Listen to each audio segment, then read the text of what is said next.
Hocus Pocus by Pegasus Rescue Brigade, Chapter 19.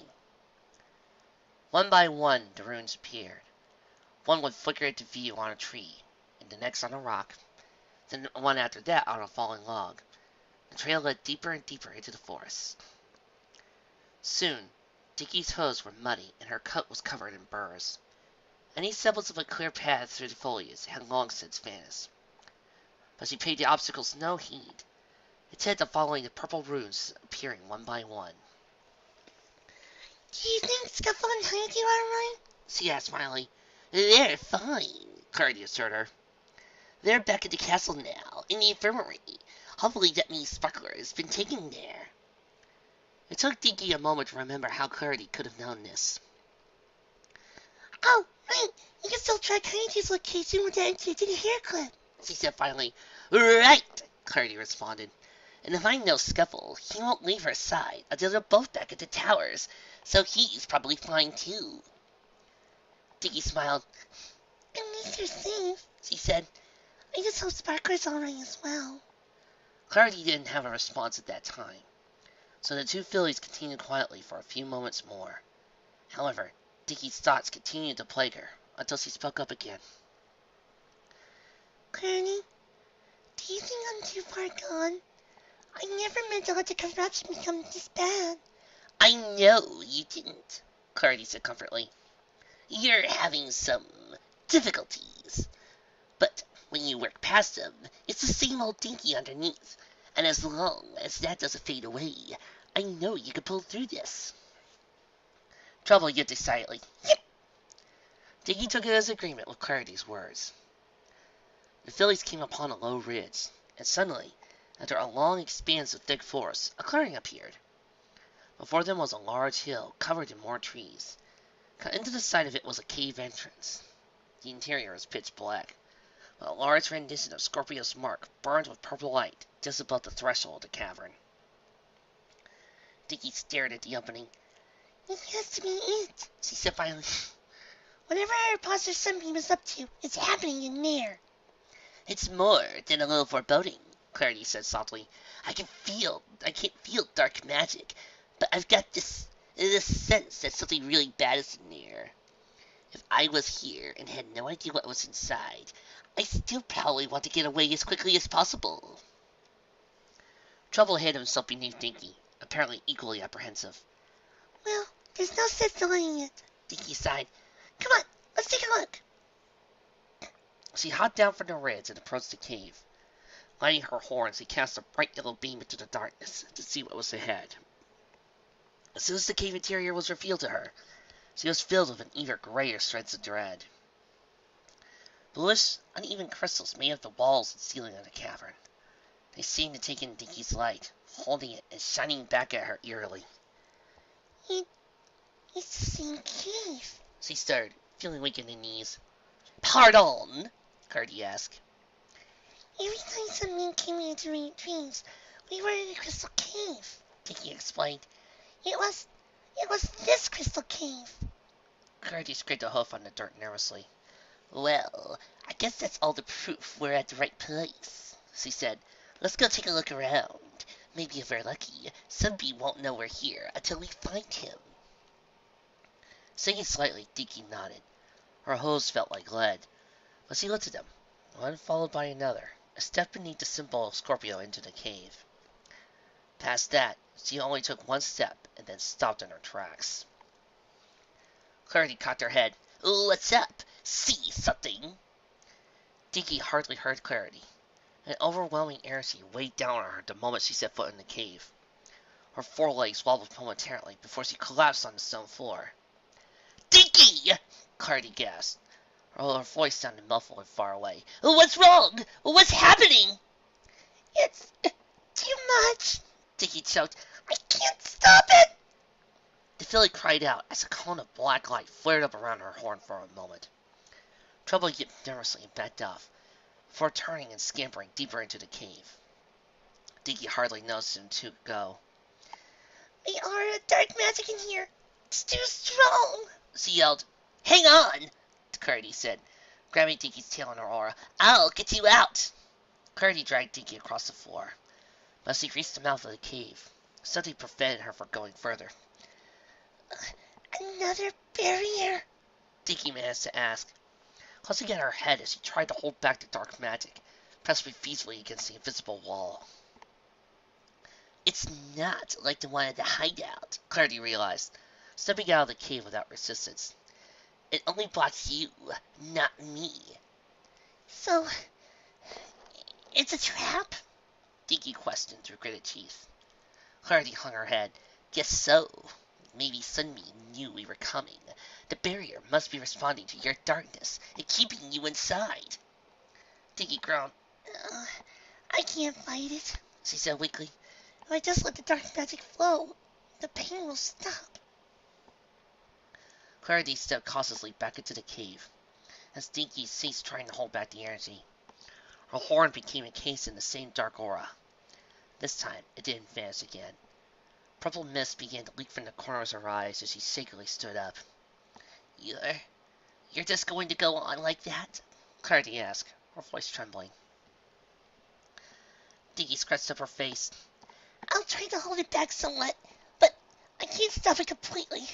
It's unbearable. Clarity stared fearfully at Dinky's horn. But... There's nothing else I can do, Dinky pointed out. I fell into his trap. It's a great move on Sunbeam's part. He's protecting himself by trying to turn me from an enemy into an ally before I can reach him. My only chance now is if I can stop him soon. Even if I do, I can still get out of here before I become a wraith myself. Clarity looked worried, but still herself. Let's not waste any time then, she declared. My thoughts exactly, Dinky replied. Besides, Trouble ran off in there somehow. We should find him too. Come on, can't be much farther now. I should have been ready, Dinky grumbled, hanging her head low to the ground. I was so focused on stopping Sunbeam that I didn't even stop to think about how cunning he was. Of course he was going to set up a trap like this. Clarity shrugged. We just misinterpreted the obstacles, she said. The barrier back at the hideout was probably never meant to stop us, just to fill you with dark magic. That's why there was another trap here. We were supposed to get past the first one all along. Dinky sulked and let off a small blast of energy that scorched one of the crystals in the wall. Sunbeam's just playing with me, she grumbled. Which is even more infuriating, because he's always so smug about being one step behind me. When we find him, I'm gonna... Several particularly violent thoughts crossed Dinky's mind.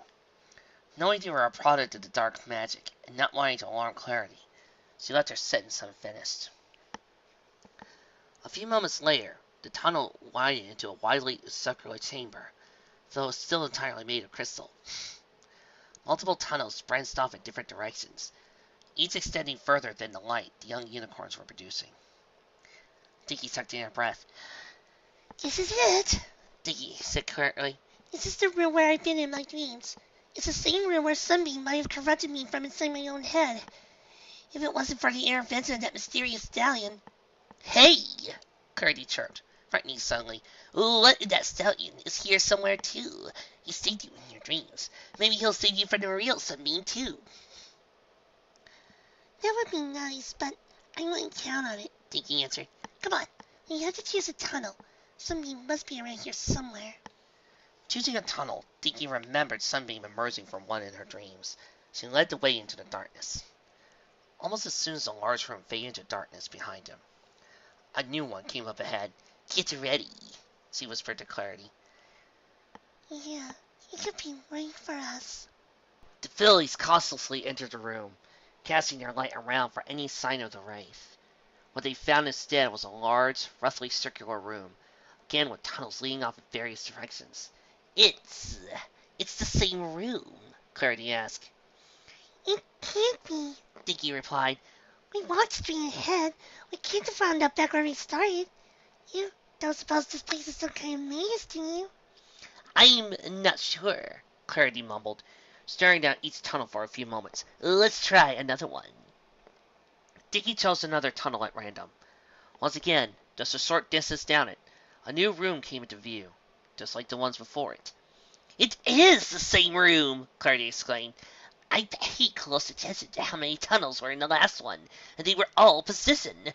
This room's exactly the same! How's that possible? Dinky asked, the black aura around her horn glowing in proportion to her frustration. It must be an illusion, Clarity confirmed. A very clever illusion, too. It's in line with the rest of Sunbeam's traps. The longer we wander lost in here before finding him, the longer the dark magic will be able to eat at you. No, really! Dinky snapped. Can't you just spell her or something? You're supposed to be the illusion expert here! I could try, Clarity said softly, already focusing her magic on the dimensions of the room. Just give me a second to... I don't have an extra second! Dinky interrupted, advancing a step closer. Every moment I'm getting closer and closer to the point of no return. I can't exactly stand around and... I know, Clarity replied, her voice growing consciously meeker. But it'll take even longer if we just keep wandering around in here. Please, just be patient until I can figure this out. Dinky sulked and quieted as Clarity studied the area. Dully, she thought she was being a bit harsh on her friend, but quickly dismissed the idea.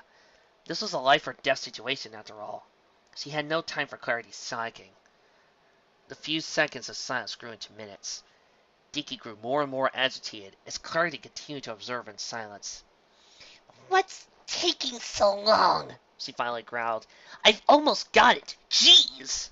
Clarity replied, exasperation causing her temper to flare slightly as well. I'm going as fast as I can. Chill out!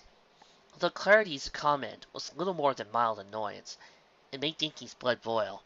Furious, she lunged forward, catching Clarity off guard and pinning her against the wall with her forehoofs. What are you doing? Clarity squeaked. Don't tell me to chill out! Dinky snarled, the darkness around her horn growing, causing Clarity to wince. If you're going to be this slow, maybe you should have just told me you were useless! You couldn't do it! Instead of wasting all this time with your worthless attempt! The black aura crackled loudly. A few wayward black sparks rained down, creating tiny singe marks on Clarity's coat. Rather than look terrified, however, Clarity looked simply sorrowful. That's not the Dinky I know at all, she whispered, staring into the glaring eyes of the enraged pony.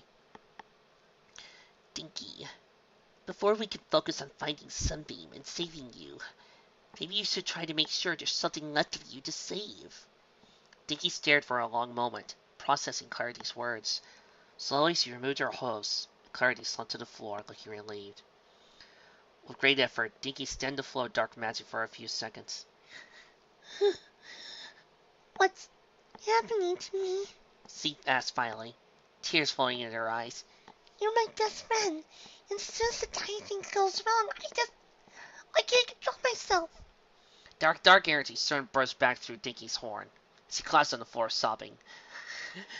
I can't stop it! She gasped through the tears. It's only going to get worse. I'm going to get worse. In a few minutes, I'll push this whole moment of remorse to the back of my mind in favor of more anger. It's not fair! Clarity said nothing. Silently, she rose to her hose and tried to Dinky's side, being careful to avoid contact with her horn. She leaned down and nuzzled the despairing filly's cheek.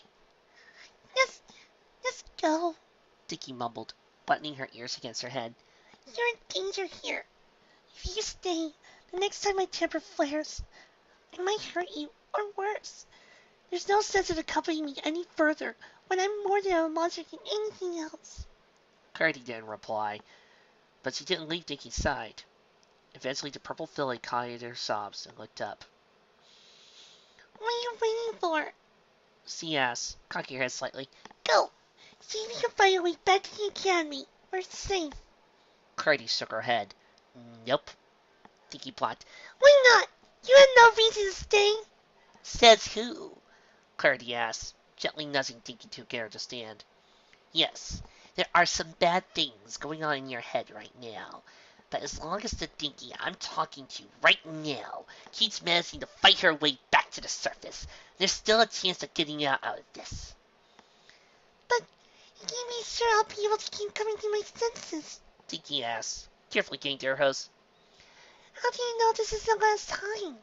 I don't really, Clardy admitted, but I know this, Dinky. Dark magic is really strong, but so is something everyone in Equestria values above all else. She smiled. Dinky, that is something is friendship. You and I have the strongest friendship I've ever experienced. So strong, in fact, I don't think you'll give out unless the darkness consumes you altogether. And we still have time before that happens. For the first time since entering the crystal cave, a hint of a smile crossed Dinky's muzzle.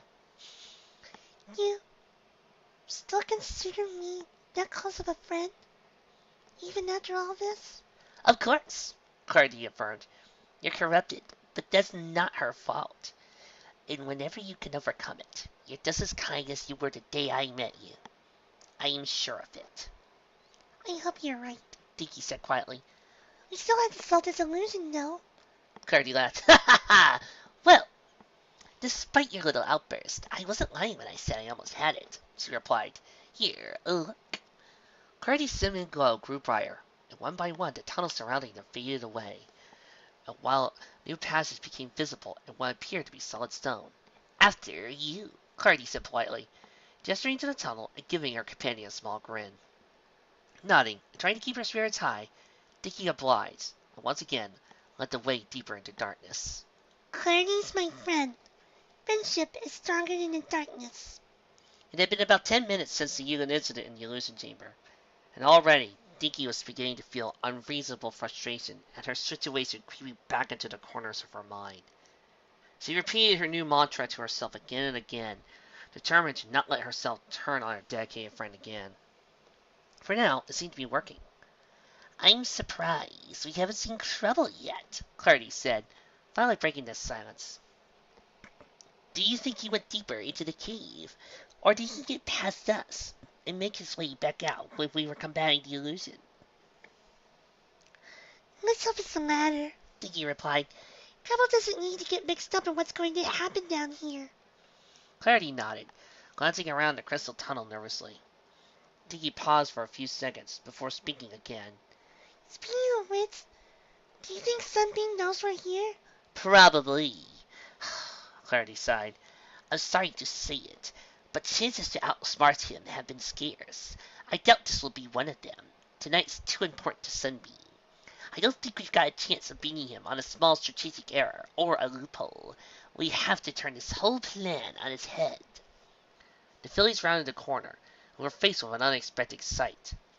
The tunnel continued in much the same manner, but several dozens of the crystals lining the walls glowed a sinister purple instead of the soft blue. The light they gave off danced and writhed inside them, as if the glassy walls were holding it in. Full of trepidation, Dinky took a slow step forward. The purple lights responded to her movement, glowing more brightly against whichever surface the crystals were facing her, and crackling faintly. Oh, wonderful, she sighed, hanging her head. Another trap. This one doesn't even make an attempt to hide itself. Obviously, as soon as I try to walk through, the crystals will burst and all the energy will come at me. Let me take a look then, Clardy suggested, trotting forward. They shouldn't pose to any danger to me, right? The gray filly moved cautiously forward. As expected, the crystals did not respond. Delicately, she raised a hoof and touched one. Seems pretty solid, she commented, tugging on the purple stone gently. I don't think I'm going to be able to get any of them out of the wall. Clardy and Dinky hung her head.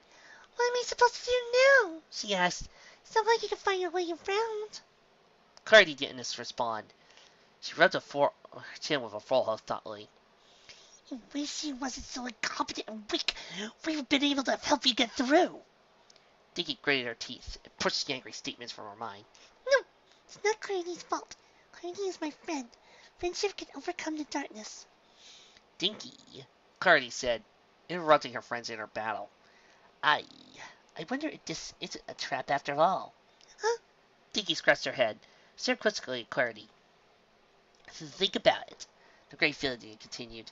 If Sunbeam was going to set another trap that would force you to access magic, he would have just set another barrier for you to drain, like the one we encountered at the hideout. How do you explain the crystals then? Dinky replied, gesturing rather forcefully at the dark crystals as if Clarity had somehow overlooked them. Clarity seemed to take a moment to collect her thoughts before answering. From what I know of Sunbeam, it seems like he's always trying to get you to believe something other than the truth. He keeps you confused so he can manipulate you, right? Don't remind me, Dinky growled. What does that have to do with this? I think he's using the same strategy here, Clarity explained. I guess I could be wrong, but I think perhaps these crystals were placed to make you think you needed to try to avoid them. So you stall for a while and try to figure out a safe way past. That way, the dark aura of the cave continued to corrupt you while you waste time on solving this puzzle. Dinky was quiet for a moment. What if you're wrong? She asked finally. Clarity sighed. I hope to Celestia I'm not, she said softly. But I don't see how you could possibly pass safely if they are dangerous, so maybe our best bet is to hope they aren't. You shouldn't trust her. She's foolish. She's going to put you in great danger. Clarity's my friend. Friendship is stronger than the darkness. Dinky, we shouldn't dawdle here longer than we have to, Clarity pointed out, flipping her mane nervously. I need you to trust me, please. She's rushing you. Don't let her pressure you like that. Clarity's my friend. Friendship is stronger than the darkness. Shaking, Dinky took a single step forward, followed by another and another. With each step, the magic inside the crystals convulsed, thrashing against their facets to try to get at her, but they did not break. For a few dozen pony lengths, she watched apprehensively, but nothing changed. Soon, the correct crystals stopped appearing, leaving only the familiar blue coating of the tunnel ahead. Clarity grinned. Tells ya. Breathing a long sigh of relief, Dinky trotted towards her cave wall and sat down on a sickly-looking patch of black moss, trying to catch her breath. How did you know? She asked incredulously. Clarity shrugged. It does seem like the thing Sunbeam would do. He's smart, but maybe not impossible to figure out. Dinky chewed her lip thoughtfully. You know, it's not just Sunbeam you got figured out. She pointed out. You seem you got a pretty good handle on every pony works. Clarity knocked her head, finding her one ear looking confused. What do you mean? Well, think about it, Dinky said, trying to recall some noble examples. We might not have become friends with Honeydew and Scuffle if it wasn't for you. Back on our first day at the academy, you were the one who figured out Honeydew was so scared, rather than anti-Scuffle. And Scuffle seemed like nothing but bully to Honeydew and me. You were the first of us to think he wasn't all that bad. Clarity looked uncertain. That's just them, though. When you spend a lot of time around some pony, of course you're going to start figuring out how it did. What about Mister then? Dinky asked. I might have wound up getting him kicked out of the academy. You had to get me for being so impulsive and not giving him a chance. On a related note, I think you were the first one who suspected there might not be something totally wholesome about Sunbeam back when I first met him. Obviously, I really regret not trusting you in that one. Clarity opened her mouth to interject, but Dinky was on a roll now. You can't forget about Sparker, she added. Even when we had very little evidence, you were the one claiming there was something under Sparker's superficial attitude we had to flesh out. Well, that. Oh, and you got into Scuffle's little crush on Honeydew long before I would have. Don't forget about that. All right already! Clarity said loudly, giggling and blushing into sour praise for her wit. You have a point. I have a lot of ponies figured out. Dinky nodded and returned to a standing position. I guess I shouldn't be surprised that you knew what somebody was thinking with this latest trap. She admitted. You were just as valuable back there as you were with taking care of that illusion a little while ago. Clarity smiled. You know, now that I think about it, it makes sense in a way. She said with a soft chuckle. I'm none too shabby at seeing through magical illusions. But maybe what I'm really great is seeing past the illusions created by a pony's actions and into the truth in their hearts. Suddenly, the tunnel filled with a white light, interrupting the conversation, causing both fillies to look up and down the passes in search of the source. Shing! Just a moment later, the glow faded as quickly as it became. Whoa, what in Equestria was that?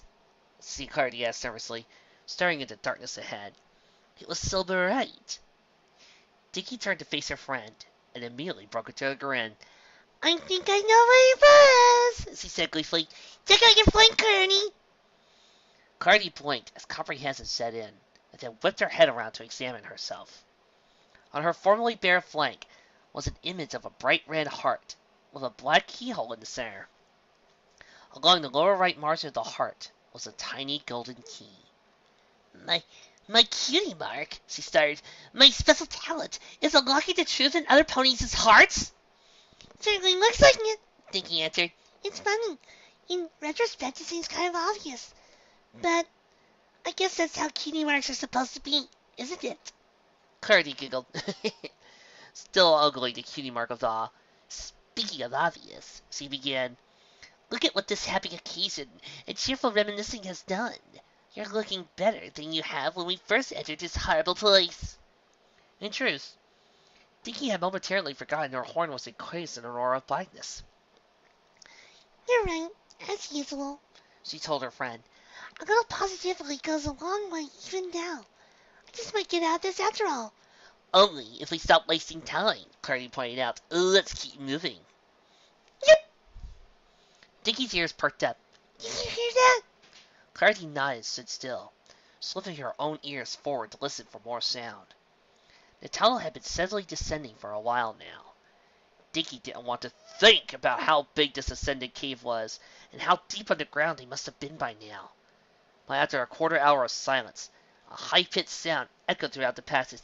Yip yip! Is that trouble? Clarity whispered. Did he actually wander all the way down here? Let's get closer, Dinky quietly replied.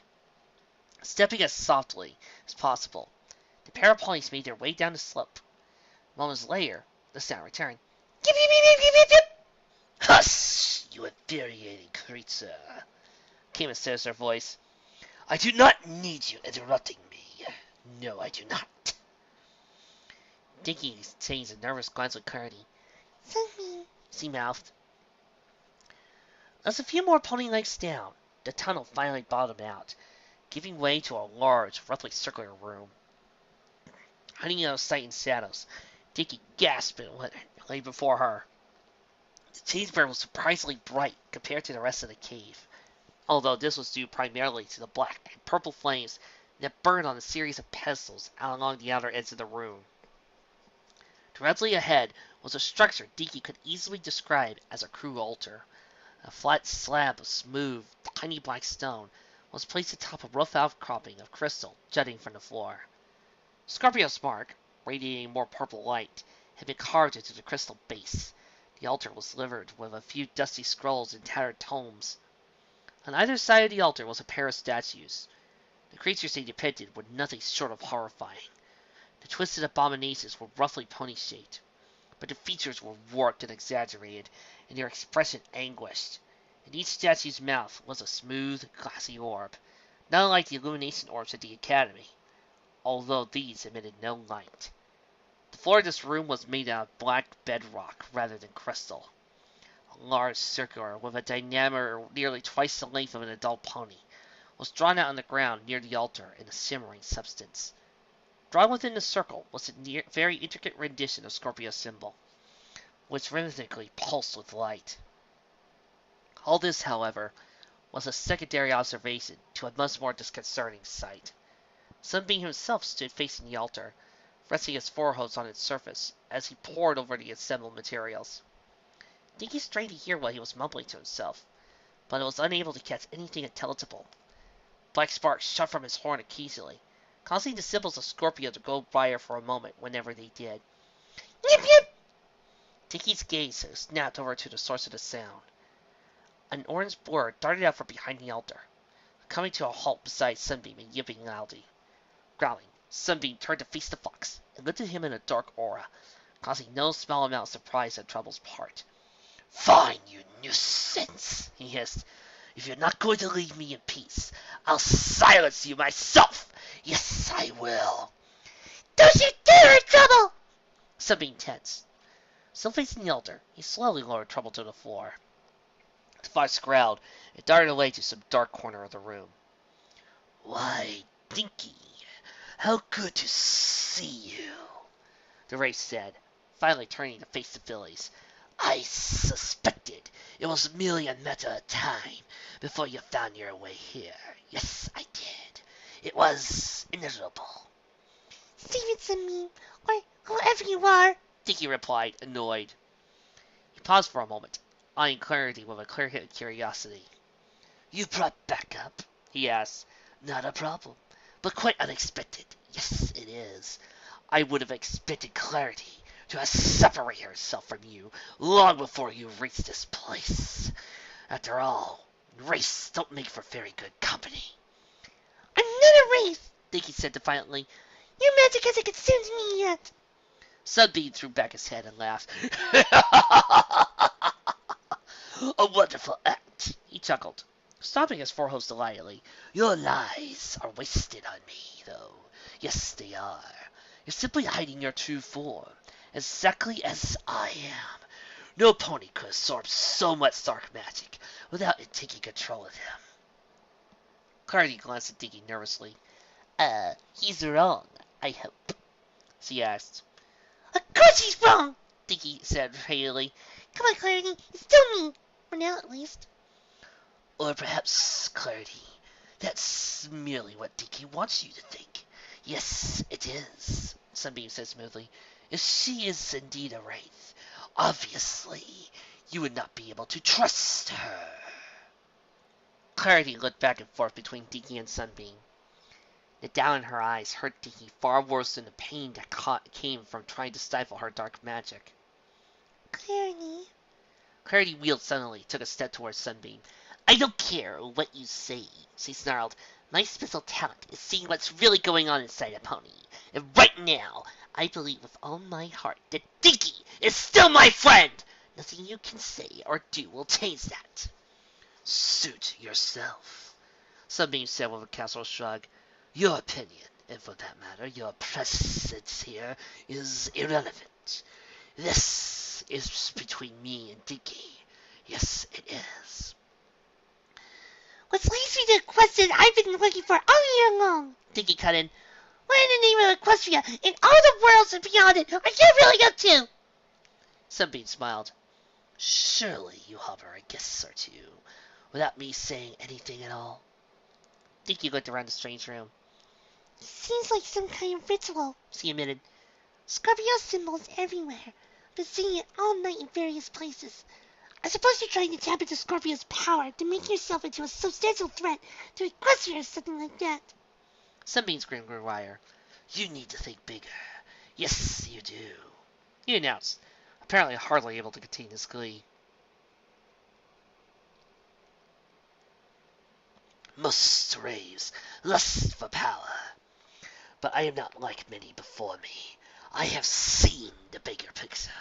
I have realized the only way for dark magic to reach its fullest potential and consume all Equestria. Yes, I have. But to complete my objective, I need your help. And it is for that reason I pulled you into all of this in the first place. But what is that objective? Dinky cried, her heart sparking as she grew furious with frustration. Sunbeam cackled. Ha ha ha ha ha! Together, Dinky Doo, we will recreate an era of darkness that was cut short in its prime many eons ago. Yes, we will. Together, we will bear witness to the reinstatement of the true master of all race. Together, we will bring Scorpio back to this world. Dinky's jaw dropped as he realized the magnitude of Sunbeam's intentions. Now you're just spouting nonsense, She snapped, whipping her tail threateningly. Scorpio's sealed away in the stars, but even if you could bring her back, I'd never help you with something like that. I thought you might say that, Sunbeam cooed. Even in your new form, your hatred of me is still overpowering your desire for her return. Yes, it is. His horn crackled ominously. So, since I can't convince you, I'll just have to make you submit! Before Dinky could react, Sunbeam hurled a black ball of energy at her. As it made contact, Philly realized this was nothing like its stinging stunning spell Sparkler used on her just a few hours before. As the attack struck, Fiery pain shot through every nerve in her body. She cried out, but even her agonized gasps came down as something strangled. Sunbeam watched with amusement as Clarity rushed to Dinky's side. But Dinky shook off the attack almost immediately. Dark magic field rays, quickly numbing the pain. Get back, Clarity! Shooing her friend away with a forehoof. But I can't help, Clarity replied urgently. since you can't hold back your dark magic right now. You can't use regular magic against him. Clarity jumped as another bolt of darkness struck near her host and fired one of her own back at Sunbeam, who leapt out of its path with a gleefully mocking expression. Well, alright, be careful. She conceded. He's really dangerous. I notice, Clarity replied. You fight. I'll cover you with support spells. It's hardly the time to be having a conversation. No, it is not. Sunbeam laughed, charging up a much larger blast of dark magic. Fight me, or submit and lend me your power! Dinky charged forward suddenly, taking Sunbeam by surprise. The cult fired his spell, but his aim was perfect. The energy struck the floor where Dinky had been standing an instant before, cracking the rock. Seeing an opening, Dinky leapt into the air, letting multiple black bolts fly from her horn. Sunbeam countered instantly, creating a field of energy that deflected all attacks. His response was so fast, he had time to create a bolt of his own. Dinky, still falling back to earth from her leap, had no opportunity to dodge. The magic struck her squarely in the chest, sending her tumbling and crashing to the stone floor on her back. You may be a wraith, but you're merely a fledgling. Yes, you are. Sunbeam laughed, watching with sarcastic amusement as Dinky struggled to get up. Never fear. After a few years basking in Scorpio's majesty, you'll master dark magic. Too bad that won't help you now. No, it won't. A ring of darkness encircled Sunbeam's horn, growing until it was a disc more than a pulling length wide. Wait till you see what this does. Craning his neck back and throwing it forward, he sent the disc in Dinky's direction. The minute it connected, however, the filly vanished. What? Sunbeam questioned. But suddenly, Dinky flickered back into view elsewhere in the chamber. What's the matter? She asked, making innocence. Is your aim not as good as you thought? Illusions are mere parlor tricks. Yes, they are. Hey! All right, Clarity, kick his butt! Make him show the power of illusion spells! Creating another disc, and refusing to acknowledge Dinky's mocking. You can't flee forever. Again, Sunbeam threw the disc, and again Dinky vanished, appearing elsewhere a moment later. Rather than remain idle, however, she immediately counterattacked, and this time Sunbeam wasn't ready. He cried out as a painful spell collided with his small frame. Tricky, he replied icily, forming his disc spell yet again.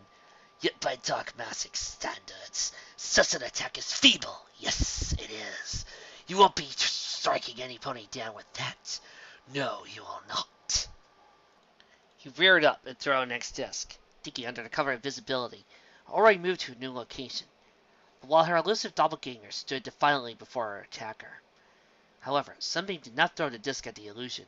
Instead, he hurled it towards the tunnel entrance, where Clarity was standing. Dinky gasped, but had no time to even call out to her friend. Concentrating on the illusion, Clarity was completely unable to escape the incoming spell. Upon reaching her, the ring slowed to a stop, hovering around her as she stood in the hollow's center. Sunbeam grinned. You didn't think I would let your interference with our battle go unchecked, did you, Clarity? He asked. You'll pay for meddling in the affairs of wraiths. The dark circle encompassing Dinky began to rise, and the terrified feeling rose with it. More rings burst out from the first one, surrounding her at different angles like an orbital pass around the atom. Panic as he looked at Dinky. Dinky, help! Then suddenly, the spear that the rings had formed was filled with black lightning. Clarity gave an anguished shriek and flailed about, as searing darkness attacked her from every angle. The agony in her cry hurt Dinky more than even Sunbeam's attacks. The room was filled with a terrible din, a mixture of Clarity's cries, the lightning's crackle, and Sunbeam's delighted laughter. But in spite of the distracting noise, Dinky's next thought was crystal clear. Bring clarity by any means necessary. Dinky didn't feel herself move. She hardly noticed the pain of one of Sunbeam's bolts, striking her as she turned away from him. All she could see was Clarity trapped in that horrible spell. Without even the slightest hesitation, she struck her horn into the floating orb, and focused on absorbing the magic. Just as she had at the barrier in the hideout. Hardly a second later, the spirit disappeared, and Clarity dropped to the floor moaning. Sunbeam, caught off guard by the desperate illusion, watched with interest. Tiki was not able to see either of them, though. She stood still, with her horn crackling loudly. Voices called out in her head, as they had the last time she absorbed a large amount of dark energy. This time, however, all the nonsensical calls of the voices spoke in clearly soft, soothing female voice. You have so much darkness within you, the whisper said calmly. The burden must be enormous. Yes, Dinky stuttered, finding it hard to remember what she was doing immediately before.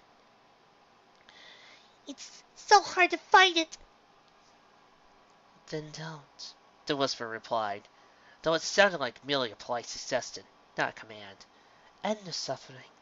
Let the part of yourself that hurts go. Can I do that? Dinky asked. Oh yes, the voice cooed. It would be so easy. A muffled voice made Dinky's ears perk up. It was hard to make out what it was saying, but whatever it was drawing her attention away from the soothing whisper. It repeated the same word again and again, until Dinky finally realized it was simply her name.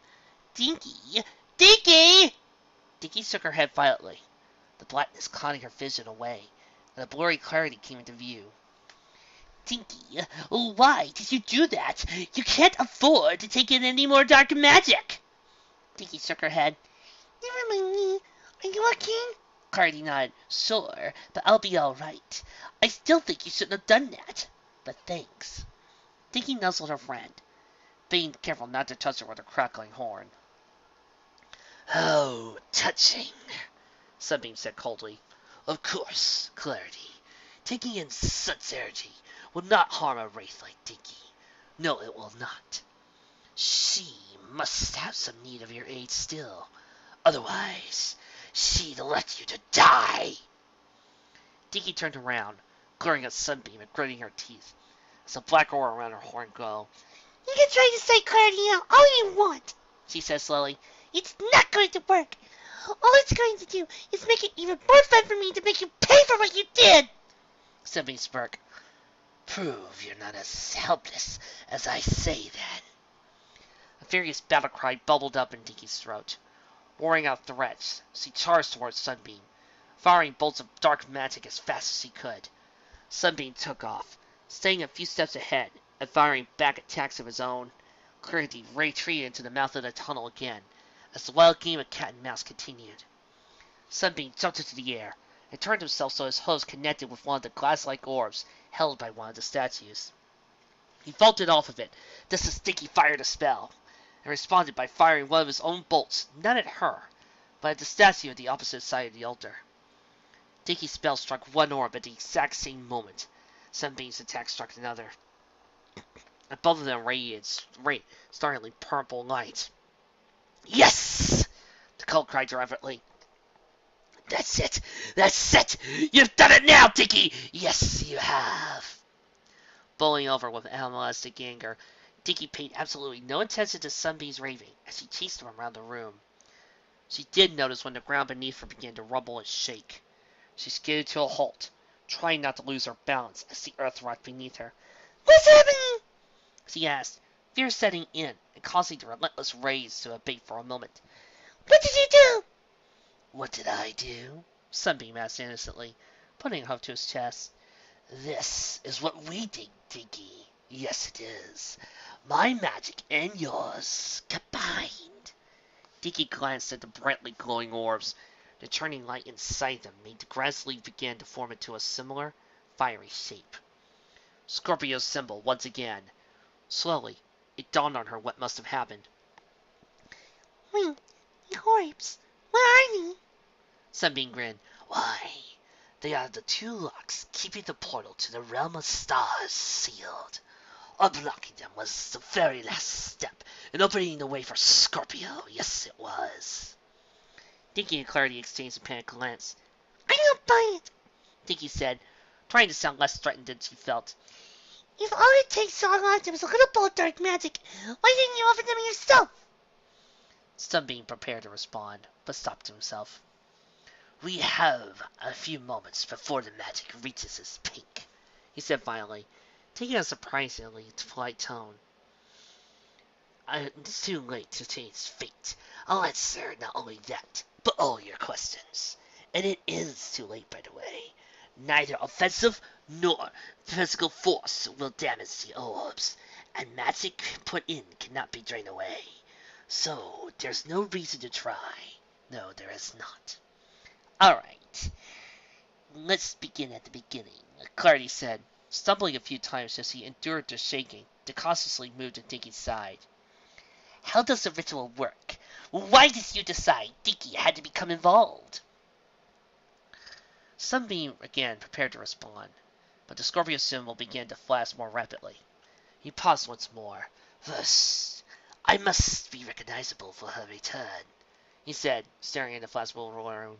This disguise no longer serves a purpose anyway. And just like that, Sunbeam melted away into a cloud of thick black smoke. The only part of the original pony that remained visible were the bright blue eyes, which stared unblinkingly at the startled fillies. The whites of the eyes had vanished, leaving just two circles of blue. These were the eyes Dinky had seen watching her in the forest so many times before. Then slowly, the amorphous mass began to take a new shape. As it rose into the air, 4 legs, much longer than a young colt's, extended to meet the floor. Their fur was also black. Dinky was uncertain it was fur at all. It looked like darkness itself, made solid. Smoke pooled around the hooves, although its source was unclear. The new body continued to form, conforming for the most part to the shape of a tall, sleek stallion. The flank, once it appeared, was devoid of any cutie mark, and the tail, made of much wispier stuff than the body itself, gradually changed from hair at its base to turning smoke at the tip. Eventually, a head formed, again much looking like a fit stallion, with a defined chin and strong jaw. If not for the curved horn that formed along with it, and the fangs that appeared in its mouth, it would have been quite handsome. A black mane of the same type of strange substance as the tail billowed above it. The eyes, still a bright blue, took on another form, with the whites returning, but the pupil slightly more slit-like than it had been before. Sunbeam chuckled darkly at the filly's shocked expressions. Did you really expect my true form to be equally young? He asked in a voice far deeper than his disguise had been. Sunbeam was a convenient cover, but the true Sunbeam and I are different entities entirely. Who are you? Dinky asked. I've never heard of any modern race besides King Sombra, and he's been destroyed. The stallion snorted. Why, I am Antares, he announced. Surely Equestria fears my name merely as much as Scorpio's. Yes, it does. The filly shook her head as innocent. Dark magic isn't exactly widely talked about, but I've never heard about you, Clarity replied. Antares looked indignant. I am the original Wraith, he cried. I stood by Scorpio's side as she created the first dark spells. Yes, I did. I am the first pony to have fully accepted and embrace her all-powerful darkness. The brightest star in her constellation bears my name. Dinky vaguely recalled seeing Antares written on one of her star charts for an astronomy class. She never paid the name in second thought. If you were Scorpio's assistant, does that mean you've been around for 1,000 years? It means exactly that, Antares replied, tossing his mane proudly. I am not immortal, but I have found many ways to use dark magic to extend my lifespan. Yes, I have. However, most races throughout history have just tended to try and dominate Equestria on their own power. Ultimately, dangerous as they are, They always seem to lose. Yes, they do. So, I decided to lie low instead, waiting centuries and even millennia for an opportunity to bring back the one entity who could absolutely ensure that Equestria is overcome by darkness. Scorpio herself. He stared fondly at the large circle drawn on the floor, with the symbol in the center flashing faster with each passing moment. The room gave a particularly violent rumble, causing Dinky and Clarity to pitch sideways. Ataris gracefully maintained his balance. It took me hundreds of years to find this place. Yes, it did, he continued, running a hoof along the stone floor fondly, as if the chamber was a precious treasure. It was sealed completely. Only through faint traces of dark energy was I able to find its location and reopen what was hidden underground. This place was created before even Scorpio's time, and the only link I've ever found between Equestria and the realm of stars, yes, it is. It took hundreds of years more to figure out how I could reopen the gateway, and even with that knowledge, the energy of the stars is only strong enough to do so on one night every 40 years. 40 years, Dinky repeated, chewing her lip thoughtfully. But wait, does that mean... Ataris grinned. Correct. The true Sunbeam was the last pony I made an attempt to corrupt. But the fool's cult destroyed himself with careless use of dark magic before he could be any use of me. Yes, he did. You, Dinky, nearly did the same. Yes, you did. If your princess had not made the error of allowing you to continue your study here, my plan would have certainly fallen apart. Dinky scowled. He had her there. And so, after the last failure, I waited patiently for 40 years longer. Ataris mused, waiting for the perfect cult or filly to help me. One with a strong mind and great skill, but unfortunately, no knowledge of dangers of dark magic. This was the kind of pony in which I needed to plant a seed of corruption, and that pony was you. Yes, it was. In case my plan went sour, I assumed the form of Sunbeam to cover my tracks. Obviously, no pony would believe you if you said a dead cult from 40 years prior was wandering the school grounds. No, they were not. The floor suddenly shook violently, and the crack between the circle drawn on the floor began to buckle. More smoke seeped out through the newly formed cracks. Finally, it came time for the ritual itself, Antares added.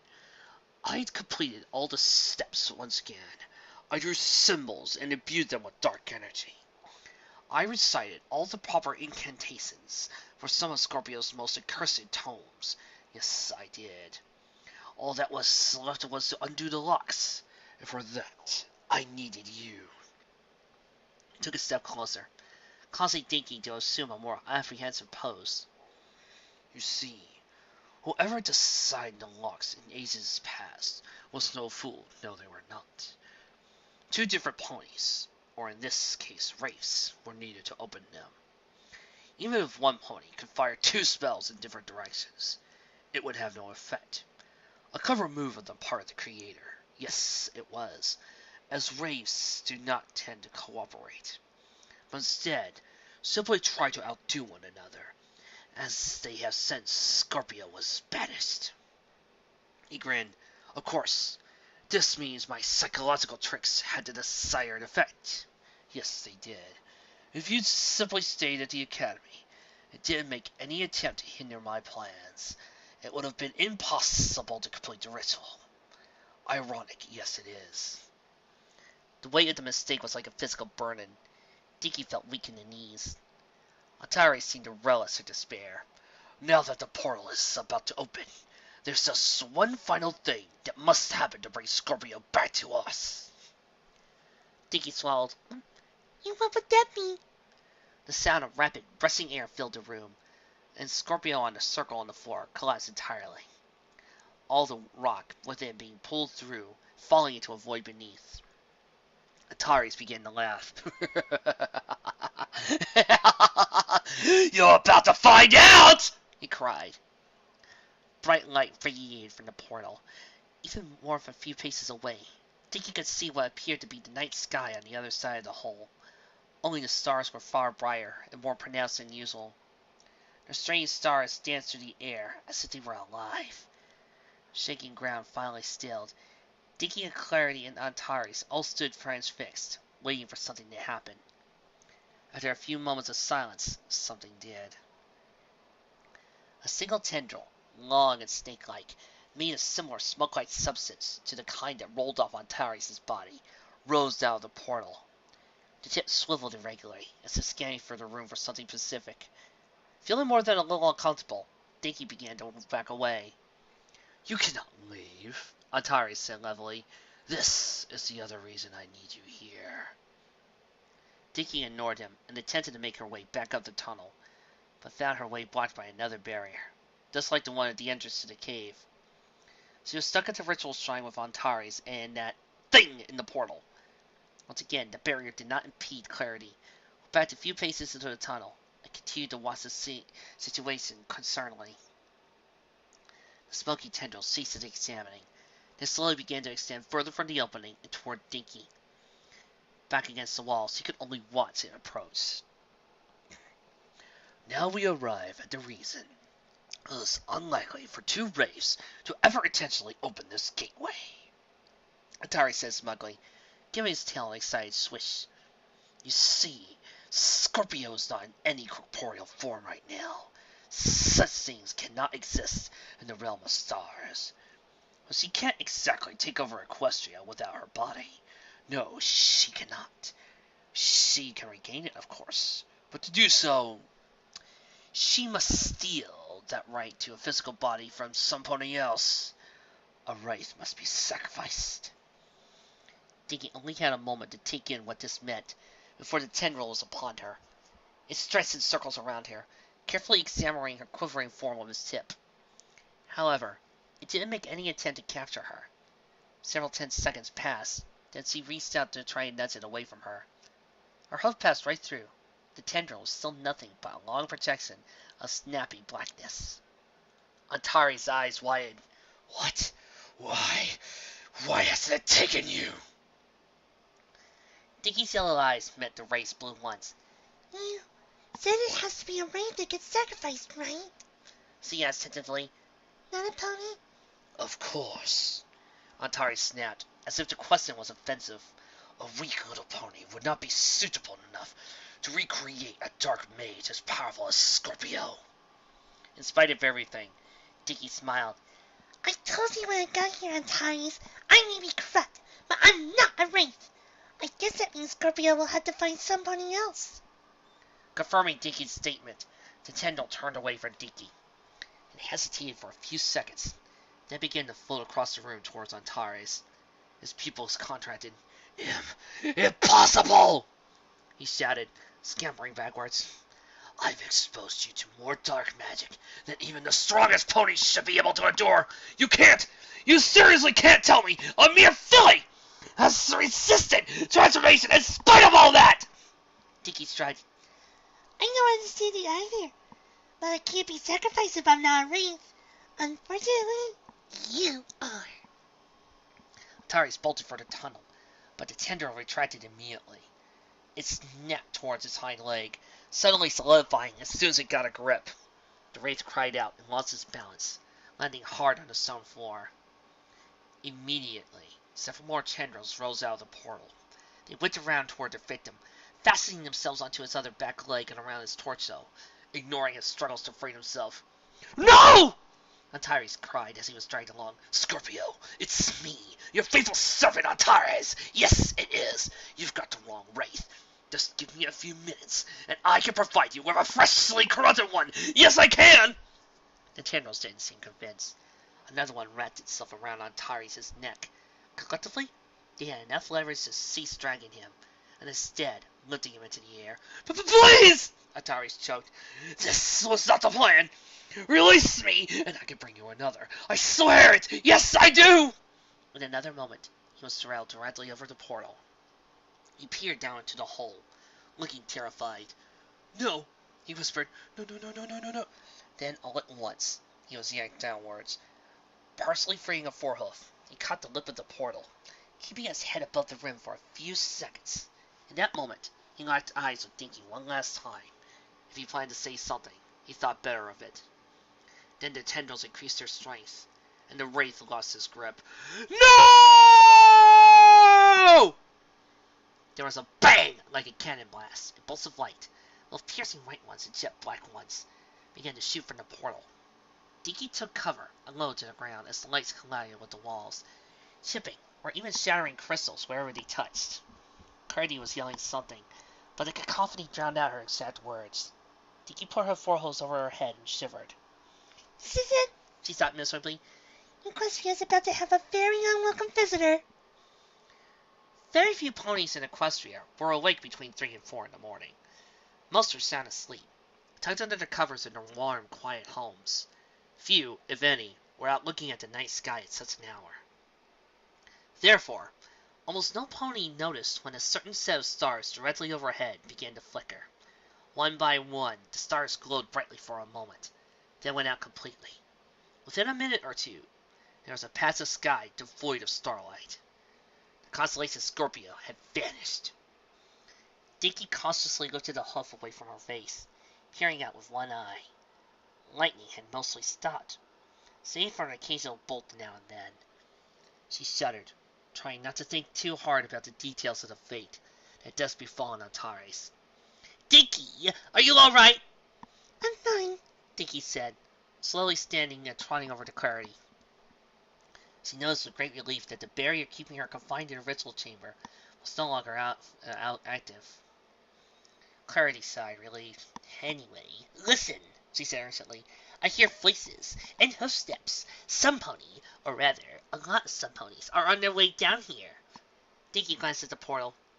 A feeling of malevolence was intensifying the longer it remained open. Should we head up the tunnel and meet them? She asked. "We should try to get out here before."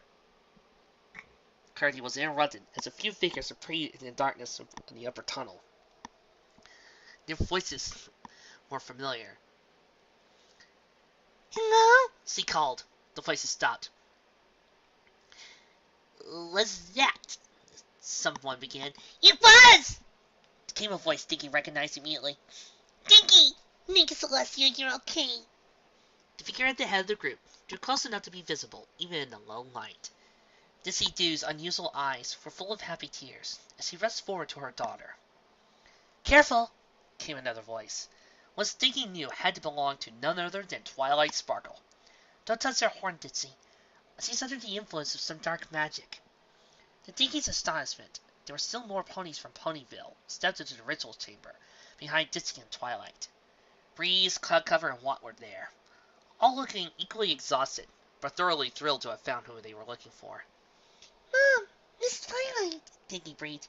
But how did you all find me? "What's this?" came another voice. Cloudcover lowered his wings, and a tiny colt hopped his back. Dinky's expressing being even more amazed as Pipsqueak trotted over to her. Pip! "Your pendant," Pipsqueak announced, holding out the matching one around his neck. "I don't know how, but it told me you were in danger, and let us write to you, too. We were all terrified you'd be hurt, or worse." It's not supposed to do anything like that. Dinky said, confused. I mean, I'm glad it did, but how strange.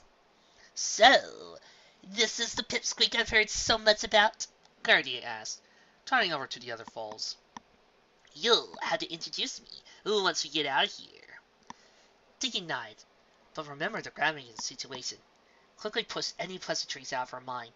Listen, everybody, I know you all want to celebrate now that you found me in one piece, but there's something really bad happening right now, and we need to... "Something bad is happening," Twilight said sternly. "Dinky, why are you using dark magic again?" I can't help it, Miss Twilight. Dinky stuttered, still stunned by everything that was happening. His dark aura is so strong, I can't hold it back. "That reminds me, how did you and Clarity end up in this starty place?" Cloudcover asked. "You're miles from school after all." I'll explain it all soon. Dinky said loudly, trying to stem the flurry of questions. Right now, Belle. We need to get out of here. Dinky's right, Dizzy said decisively. Something doesn't feel right. Let's get back to the academy. Oh, leaving so soon, came a new, yet somehow familiar voice. Surely you can wait a few minutes. I haven't spoken to any pony in millennia, and I would just love the company. Dinky winced. Do it. Every pony returned to face the portal in the ground as the starry light poured from it grew almost blinding. Slowly, a silhouette began to rise up from within, a dark splotch against the light. That figure was of a mare, perhaps very slightly bigger than average, but otherwise physically unremarkable. The gathered ponies looked on in various degrees of surprise and confusion. Dinky and Clarity stood at the front of the group, their expressions grim. After fully rising from the portal, the figure floated forward, and gently lowered herself until all four hoofs touched the stone. As she landed, the bright light behind her gradually faded, and allowing the ponies to first good look at the newcomer. Although Dinky couldn't say what she didn't expect what she saw. The mare was an earth pony, with a maroon coat and spiky short mane. Her tail was tied with a series of tight braids, giving it a bizarre, segmented appearance. She held it up so that at its tip, because it came to a fine point, dangled over her back. Although Dinky couldn't take her eyes off the pony that emerged from the portal, she heard Twilight make a reasonably horrified sound behind her. She didn't speak, however, so Dinky enunciated what was undoubtedly on Twilight's mind. Scorpio. Scorpio took a long, slow breath, let out a satisfying sigh.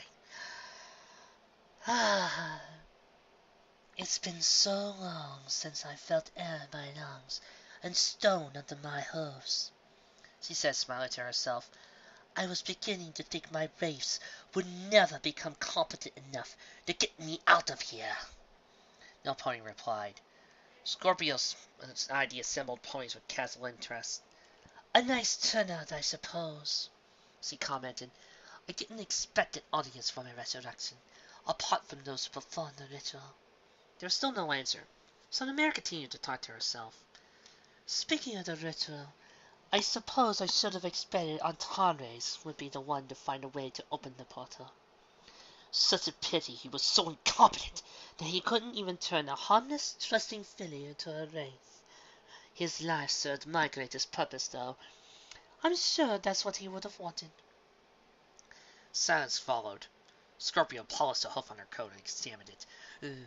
I'm confused, Juan said finally, breaking the long, awkward moment. Who is this pony exactly? Scorpio snorted. I didn't realize my guests were not aware of whose presence they were standing in, she said. Perhaps the pony who aided in my release from that realm can explain. Dinky swallowed hard as Scorpio looked directly at her. Go on, dear filly. Tell them. Shaking, Dinky turned away and faced her friends and family. This is Scorpio of the Zodiac, she said hesitantly. She's, the creator of dark magic. So she's a villain, Bree stated, earning a chuckle from Scorpio. Did you release her on purpose? Bisquick asked, looking at Dinky with horror and disbelief. No! Dinky squealed. Antares tricked me. It was an accident. Accident or not, what's done is done, Scorpio announced. I suggest all of you count yourselves as blessed for witnessing this moment. The glorious rebirth of the pony will usher in a new age in equestrian history, as I should have all those millennia ago. Dizzy stepped forward so she was next to Dinky. So, you're going to take over Equestria? She asked defiantly. How do you expect to do that? You're outnumbered 8 to 1, and you're not even a unicorn. What makes you think we'll even let you out of this cave before we get the princesses and... Scorpio gave the tip of her tail a casual flick, sending a few black sparks from it in the air. Dizzy stopped mid-sentence, totally frozen in place by the paper-thin layer of black energy that suddenly surrounded her. How annoying, Scorpio said, lifting Dizzy in a dark aura and placing her haphazardly next to her other comrades. This isn't the time or place for attitude. Next time, her punishment will be more severe. Dizzy was free from the spell.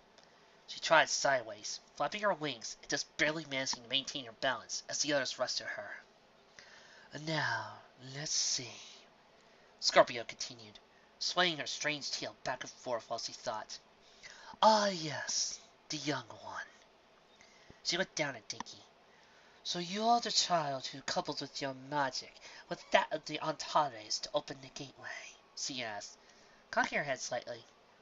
Clearly you were meant to be that sacrifice, but Antares was unable to make that happen. I suppose that's not so bad, though. Clever as he was, Antares was a bit too fond of the proverbial long game. His plans were often complex and detailed to the point they were ineffective. The mare extended her tail forward. To Dinky's surprise, it moved of its own accord, much like the tail of a real scorpion. Having it in position as if it was poised to strike made Scorpio even more imposing. Tell me, what is your name? She asked finally. Dinky knew better than to argue. It's Dinky Doo.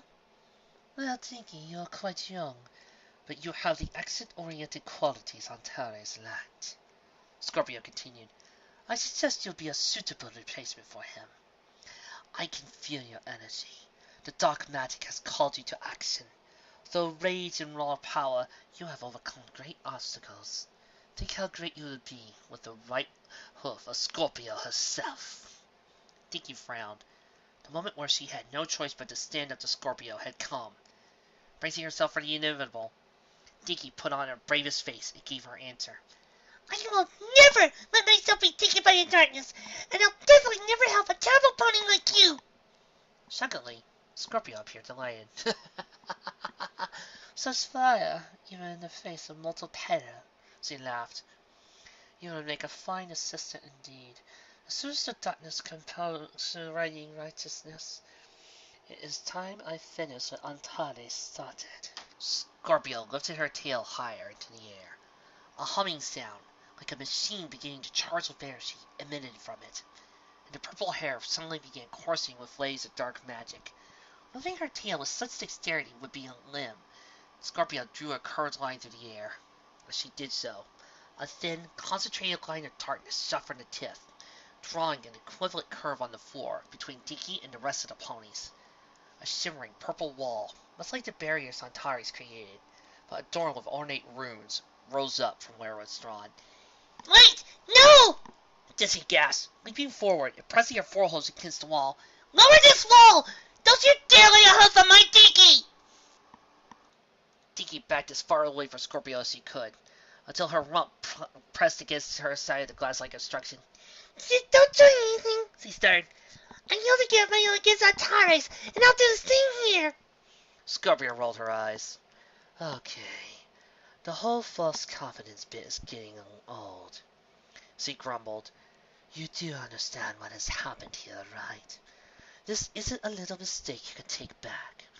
This isn't even a problem you can run to the adults and have them fix for you. In a matter of days, Equestria will be mine. Not even much an army of ponies, much less a single filly is going to perfect it. She slid closer, till she was about a few paces from Dinky's tiny frame. Now, she said in a menacing whisper, let this magic flood your body and soul, defiling the pony and leaving only a shell, a wraith to house the darkness. Scorpio's tail lashed forward, its pointy tip striking the tip of Dinky's horn. It drew away again an instant later, leaving what appeared to be a long black thread connecting the 2 points of contact. Panicking, Dinky swatted at it with a hoof, but was unable to detach it. Scorpio's tail began to glow once again, until it was pulsing and crackling with dark energy. At her silent command, it began flowing down the thread and into Dinky. The moment the channeled magic arrived at Dinky's horn, it became clear that any magic she absorbed before was nearly negligible in comparison to this. She screamed as the dark energy assaulted her like a physical force, madly flailing her head to try to break the connection. No! Stop! Stop! Dinky cried, flinging her whole weight against the way in the magical wall between her and her daughter. You can't do this! I will not let you do this! She threw herself against the barrier again, and a loud crack was heard. It was not the sound of the wall being damaged. Dinky cried in pain, Ready yourself for another charge. But Breeze grabbed her by the tail and dragged her back. What are you doing? She wailed, turning to her cold fire with teal out of her eyes. I had to help Dinky. Killing yourself trying to break through that wall isn't going to save her, Breeze replied, struggling to hold the mare back. Tully's trying to find a way to safely lower the wall. There's nothing we can do until then. Dizzy forced herself free of Breeze's grip. He only managed to grab her again before she could fling her body against the wall. What? Conqueror, help! He pleaded. She's already cracked a rib or something. Don't let her hurt herself any further. The other two stallions rushed over, and together they pinned Dizzy to the floor. She continued to struggle fruitlessly against them, sobbing and watching the spectacle on the other side of the wall. Dinky! Dinky was unaware of the drama going on behind her. The voices that appeared in her head when she was exposed to a large amount of dark magic returned in full. This time, they were much more aggressive. The ones she heard before, she realized, was the voice of Scorpio herself. Give in, the voice commanded. Though whether Scorpio had spoken the words, or said them simply directly to her mind, she couldn't be sure. This power will destroy you. The quicker you let it do so, the more painless it will be. Let the darkness swallow you! Scorpio's thundering commands, together with the other wailing forces, became overwhelming, combined with the pain of so much darkness flowing into her body. Dinky's senses began to overload. Black tears streamed down from her cheeks. I can't fight anymore, her mind screamed, though her mouth was quite unable to form the content of thought. This isn't painful. It's strenuous.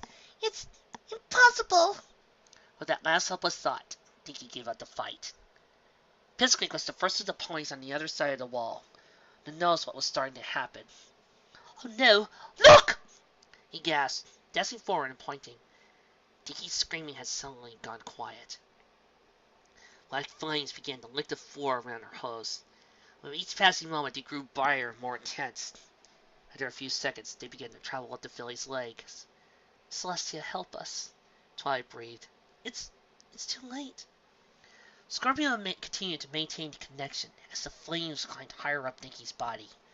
They spread across her coat, quickly engulfing her trunk and tail. Her eyes remained closed as her head was also consumed, with her horn being the last part to light. The moment the fire reached the thread connecting the two ponies, it snapped, burning out of existence before it even reached the floor.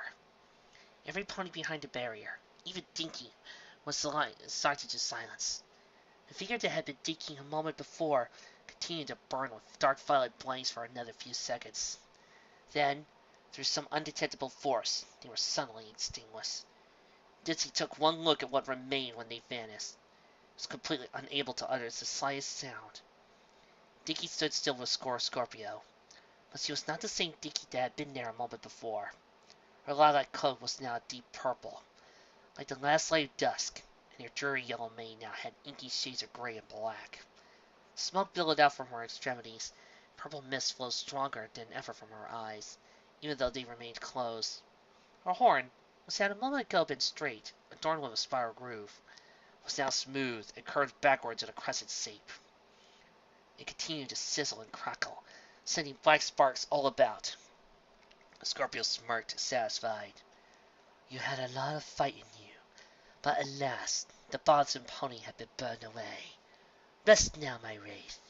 Must await you when you awaken. Dinky's fleeting, confused moment of consciousness left her. She slumped to the floor at Scorpio's hose and blacked out. Where am I? Dinky could see nothing, hear nothing, and feel nothing. A brief moment of further inspection of her state of self revealed she wasn't truly thinking at all, but a disembodied thought. Vaguely, she recalled what had happened the last time she was consciousness, although it felt like years ago. Scorpio had been resurrected and was overloading her body with dark magic. Faintly, she found herself wondering what the outcome had been. She supposed, physically, that she was still in that very room, so she supposed she had to return there when her body awoke. What will happen when I return? She wondered to herself. Your friends and family are in danger, Replied another loose thought. You must do everything in your power to protect them. But no, A third thought argued. they are a burden. You're always sticking your neck out for them. You shouldn't allow them to hinder your quest for personal gain any longer. The first thought casually listened to the others bicker. One side always voted for righteous choices, while the other valued only selfish ones, often at the cost of other ponies. She couldn't muster up any feeling of support or dissent for either side. Eventually, it occurred to her what happened. My mind is fragmented. She realized, more curious about the condition and concern. I can't awaken until it's whole again. For the sake of simplicity, she decided to call the bickering thoughts Light Dinky, Dark Dinky. This, by default, she supposed, must have meant she was neutral Dinky. This is quite a dilemma, She realized. Inherently, neither Light Dinky or Dark Dinky can be swayed by the other's views, and I, by nature, do not prefer one over the other. She pondered that for a moment. Logically, it meant she had to base her decision off memories of the positives and negatives of each point of view. She silently took in the words of the other thoughts, as they recalled memories and made their cases. Scorpion's giving you powers few ponies in Equestria dare wield! Dark Dinky announced. You'll never have to suffer from unattainable desire again. When you want something, you can take it. No pony can overcome dangerous magic. There's something you can never have if you take that path. Light Dinky argued. The love and care of your friends and family. Do you really want to be a loner with only selfish friends and cruel Scorpio to accompany you through life? Bah! It's too late to redeem yourself with those ponies anyway. Dark Dinky spat. You've already taxed your relationships with your loved ones to their limit the months you were corrupted, and now you're nothing but a monster. Those ponies can only love other ponies, and you're not one of them anymore. You're a wraith. Now it's time to act like one. The ponies you know would never give up on you, Dinky said confidently. Your friends have done nothing but to try and help through this ordeal. If you are still as kind to them as you were as a pony, what reason would they have to fear you? You both have good points. Neutral Dinky thought. Which ones apply better to my life? For what seemed like hours, she examined her memories from her neutral standpoint. Her small family had never been particularly wealthy, living just barely above poverty until recently. But thinking about it, she couldn't recall longing for a more lavish life. Why then would she need darkness to take things for herself if she wasn't filled with desire and greed? Light Dinky's point about her loved ones also stood out. She thought about Clarity, sticking by her side even in the face of mortal peril. Thought of her mother, risking her life repeatedly to keep her safe. And Pipsqueak, who cared about enough to lead this expedition to rescue her. She suspected those ponies would not make a heel-face turn with their attitudes, even if she had indeed become a wraith. It's settled then, She decided. As these aspects of personality blend back into a coherent whole, the darkness will be suppressed by the will of light. It's a pity I won't remember this on waking up, but it probably won't take me very long to determine where my allegiance lies. At once, the shattered thought pattern began to drop back into one. Neutral Dinky was flooded with the impulsive power of the separate pieces. Dinky Doo, the whole Dinky Doo, was waking up. See, Dinky, isn't it better to be normal rather than a heartless? Wait, if that's your heartless self, then where's Zinky? The uncomfortable grunt came out rather muffled. It took Dinky a moment to realize this was because her face was half pressed against the floor. She shifted her weight slightly, and a nasty ache shot through basically all of her muscles. She groaned softly and remained still, choosing simply to listen to what was going on around her. There is nothing you could do to reverse this, came Scorpio's voice. When she awakens, she will be a soldier of darkness, hotness, conniving. Your concern will mean nothing to her. It's not true, A desperate Ditzy replied. You may have done whatever you did to her, but nothing, and no pony could make her act like that. Ditzy, Twilight said gently, I'm afraid Scorpio may be right. Dinky is... She paused, having the difficulty forming the words. She's gone. That wraith won't be like the original Dinky was. But, Ditzy stammered, trying to argue. There must be someone to... It's Ditzy trying to rationalize her situation. Dinky turned her attention to another sound. Quiet, feminine, sobbing. Cabacilly. She opened one eye and cried to search for the source. Clarity was curled up in a tight ball on the other side of Scorpio's barrier. shivering and crying sporadically. Pipsqueak stood beside her, trying to remain in control, but a few tears ran down his cheek as well. He didn't seem to want to look at Dinky, so he focused on comforting Clarity as well. My mom, my friends, Dinky thought. You're distraught over me. Now, let's get down to business, Scorpio said. You all have an important choice to make. Serve the army of darkness for the rest of your days, or die right here in this room. I don't care who chooses what's option, just make it quick. I have a nation to dominate. Dinky decided it was time to intervene. It was painful, but she forced herself into a position where she could stand. Slowly, shakily, she rose to her hose, causing whispers among the assembled ponies across the room. Ah, she awakens, Scorpio said fondly. And how are you feeling, my little wraith? I've been better, Dinky replied. The words hadn't left her mouth fully when she realized he hadn't sounded right. Her voice was soft and raspy, almost like a hiss. Surprised, she glanced down her coat, then at her reflection in the crystalline wall. Even with the jagged facets distorting her reflection, the smoky black creature staring back at her was impossible to mistake. Now that you're up, I have a task for you, Scorpio cooed. The pony that was once your mother has been awfully argumentative.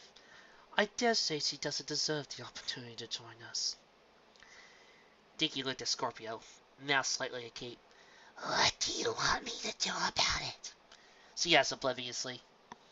Scorpio shrugged casually. Kill her, of course. Dinky gasped. Dinky simply blinked, processing the request. Realizing the opportunity, she played along and nodded.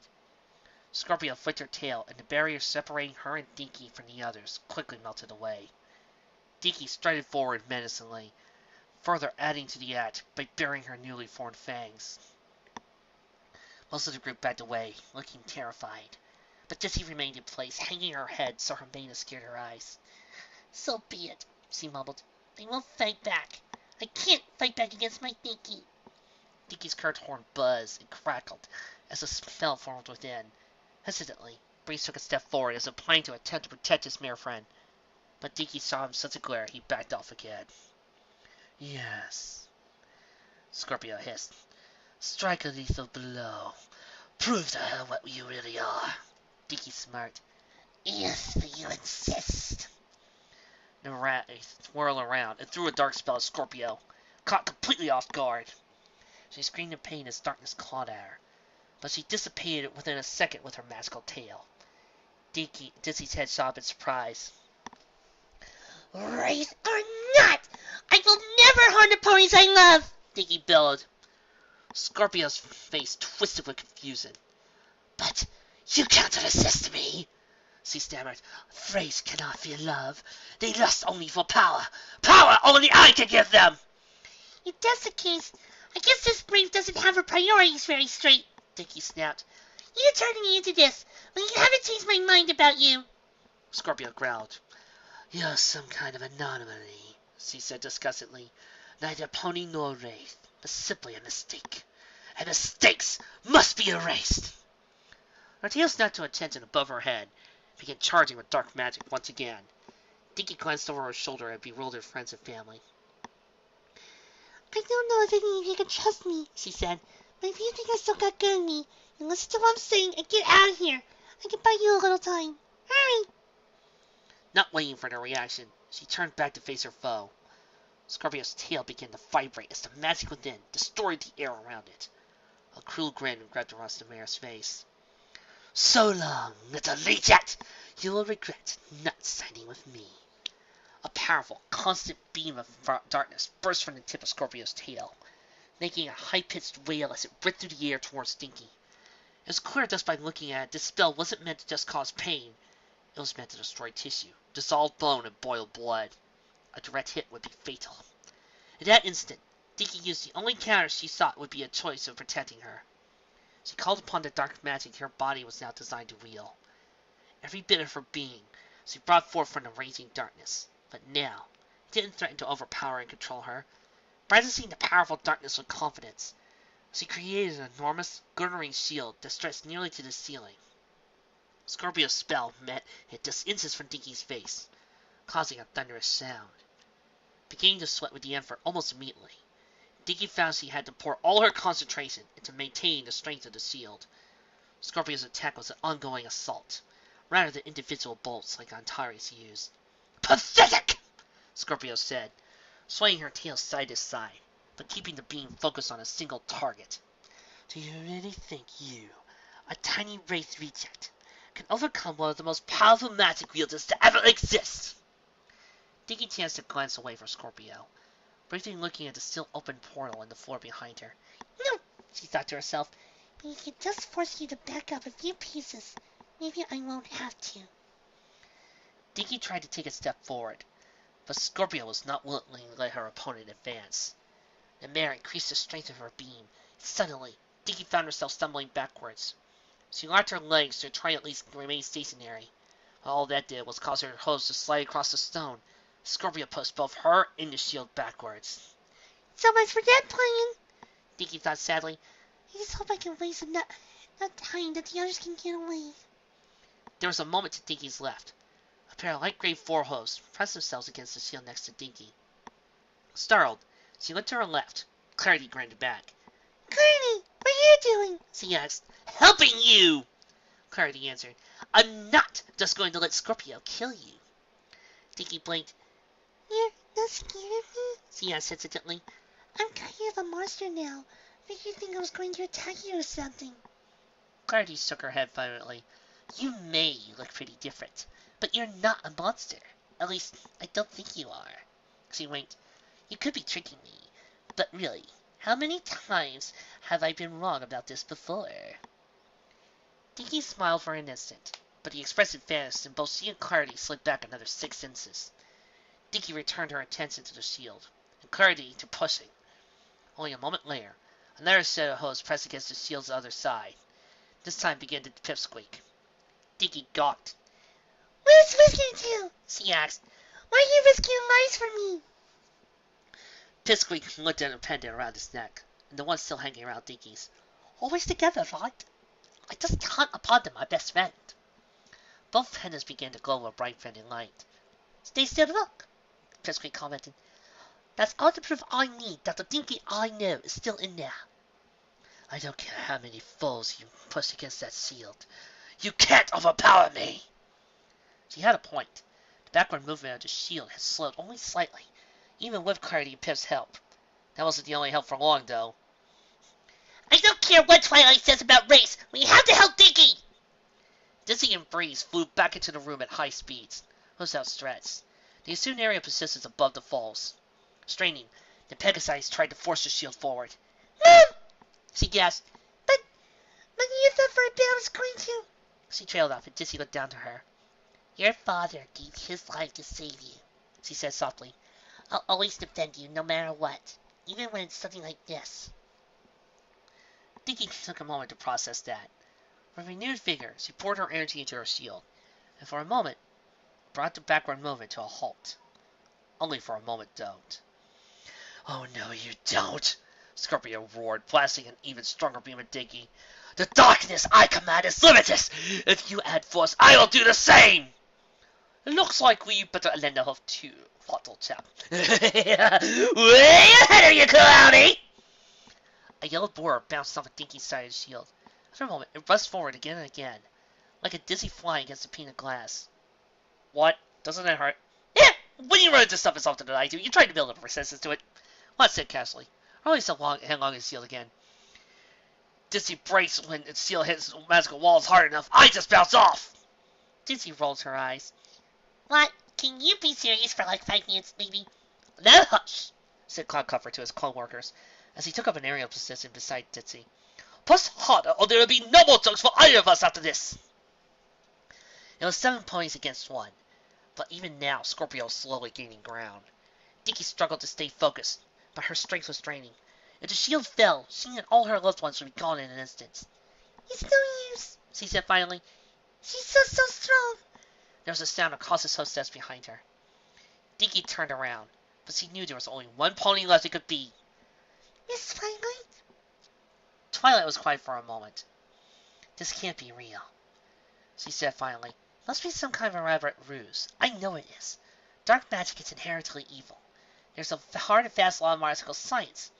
No point taking over but can possibly still harbor any good in their heart. Dinky groaned from saying a spell. I don't understand it, Miss Twilight. Seeing expands. But if you don't believe me, why did you come back? Twilight was silent again. Because although it really pains me to say it, maybe science is wrong this time. I want to believe it.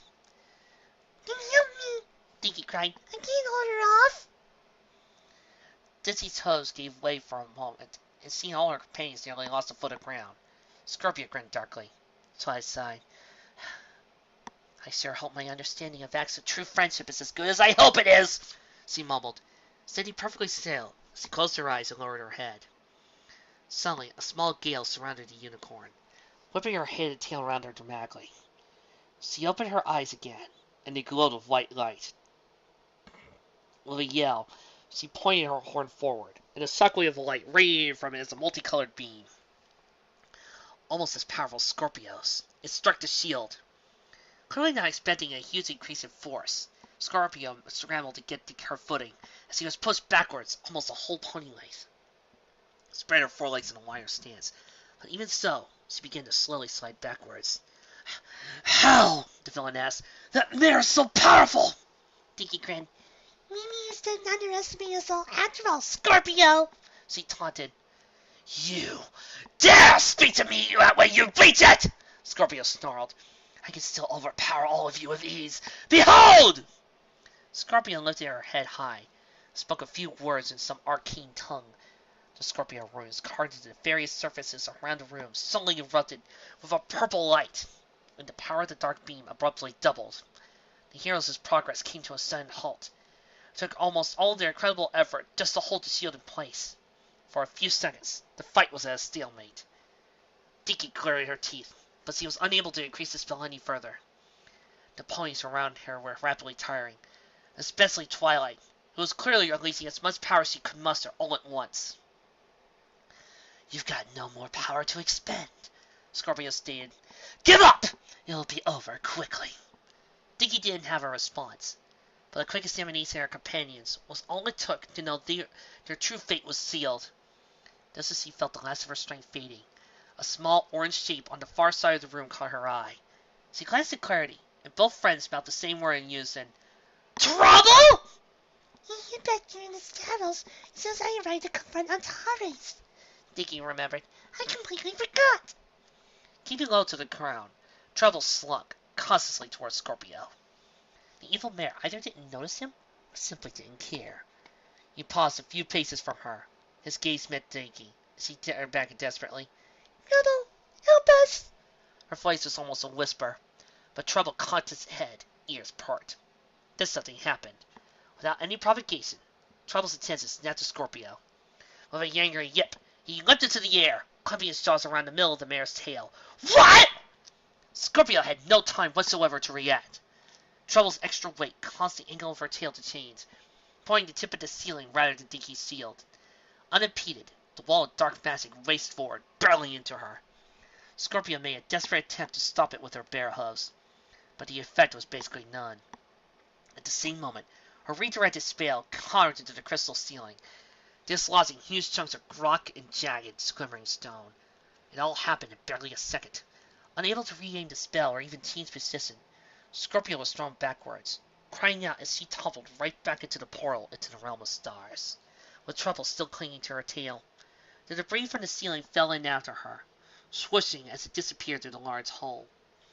Dinky collapsed, panting, but Twilight sprang forward, already preparing another spell, as Scorpio's outraged cries echoed from beyond the boundary. They'll both suffer for long, so be back any second, the unicorn said gravely. Dinky, you're the only one here who had a hoof in opening a portal. Any idea how to close it? Close the portal, Dinky squeaked, forcing herself to stand.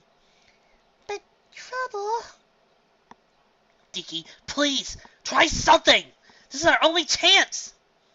The mare cast a shield of her own over the portal, and evidently not a moment too soon. A powerful blast of dark magic struck it from somewhere inside the portal.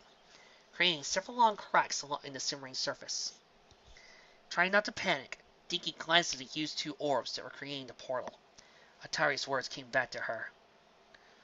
Neither offensive magic or physical force will damage the orbs.